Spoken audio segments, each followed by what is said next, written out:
Hey guys! So last night, kind of late at night, my husband and I went to go see The Fifth Wave, which some of you remember was a book that I reviewed quite a ways back and honestly don't have the best memory of. But I wanted to see how the movie would do, and I didn't expect too much from it, which I think is good. So I figured I would do a little short, this is going to be really short and really kind of haphazard, little movies from books for you. The beginning sequence I really quite liked, where it was setting up the story of the different waves and leading up to the fifth wave and the aliens and their attacks. I thought it was entertaining. I was entertained. There was never a moment where I was rolling my eyes and was like bored or anything like that. In that beginning sequence, like the first half of the movie, I was entertained. Even though I knew what was going to happen from the book and all that stuff. The actress did a good job. The young actress did a good job. The CGI was pretty good, I guess. And then we got into the second half of the movie where the romance lives and where we find out more about the military stuff. Now I'm going to go ahead and treat you as though you have at least read the book or seen the movie. Preferably read the book, although I don't think there'll be too many spoilers for the book in here because I haven't read it in such a long time. I don't remember a ton. I just remember the big parts. I remember that I liked the book, but I didn't like it enough that I was going to reread it just to go see this movie. So anyway, the second half, I liked that most of the stuff with the military and the kids in the military, a lot was left out, obviously, because it's a movie, and they did spend a lot of time on the beginning and the setup. There we go, fix the camera. Anyway, they spent a lot of time on the beginning and the setup, and so it did not leave as much room toward the end of the movie for all of the military stuff and all of Cassie's various adventures with hot alien boy. But I enjoyed the character of Zombie. I was a little bit sad that the little brother character, whose name I can't even remember, he got to the military base in the movie, and then even though he's in Zombie's squad, Ben's squad, we don't see him again until they're about to leave for their big mission where everything is revealed. And I was like, where is the little kid? Is he actually in this squad? Like, maybe you caught a glimpse of him next to somebody or behind somebody or something like that, but you saw Teacup, the little girl character, more than you saw the little boy.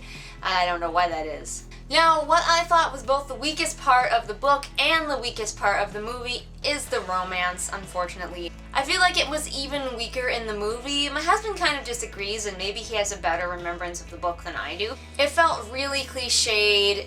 It felt really kind of insta-lovey, like even though she is rather suspicious of him at first, I feel like in the book she stayed suspicious much longer, and when he finally revealed what he was, she wasn't as surprised as she was in the movie. At least that's what I think I remember. And of course in the book, we knew what he was. And in the movie we didn't, so it was supposed to be a surprise for the audience as well. He didn't really give you any clues necessarily about what he was, so when he revealed it, it was just like, oh, okay.